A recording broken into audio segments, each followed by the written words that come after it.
Кто-то под Новый год любит ходить в баню, а выпускники Чебоксарской школы плавания и их наставники собираются в бассейне, чтобы, как и в юные годы, проверить себя.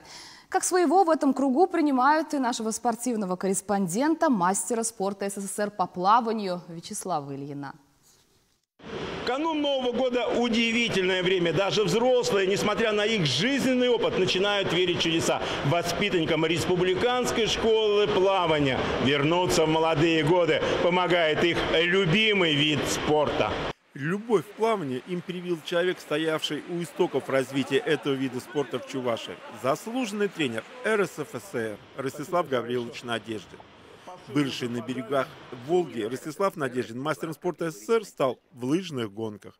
Инженер-лесотехник, 37 лет, не побоялся круто изменить свою жизнь.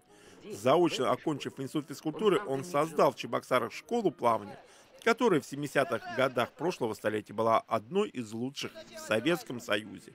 И любовь к плаванию и своему детищу он пронес через все свои 87 лет жизни. Годовщину ухода своего учителя воспитанники Чувашской школы плавания отметили по-спортивному на водных дорожках спорткомплекса педуниверситета.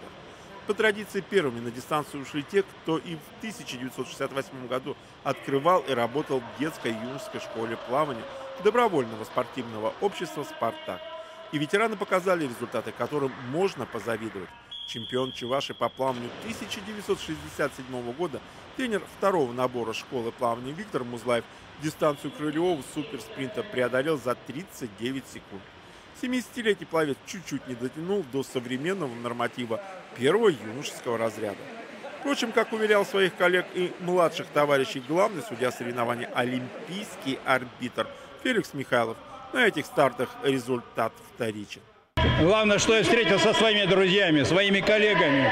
И мы отмечаем дату нашего учителя, нашего создателя нашей школы плавания Ростислава Гавриловича. Здесь собрались практически все его ученики, в том числе и я, как тренер, будем так говорить, его ученик. Поэтому сегодняшнее соревнование, тут не самая главная победа, самое главное участие и встреча. По правилам ФИНа, Международной Федерации плавания, к участию в соревнованиях категории мастер допускаются пловцы в возрасте от 25 лет и старше. Так что в числе участников были и те, кто еще совсем недавно представлял республику на соревнованиях всероссийского ранга. Это уникальная возможность встретиться на одной дорожке со своим первым тренером, а еще и с директором школы. Первый тренер мой Анисимова Татьяна Славовна, а директор школы Феликс Михайлович.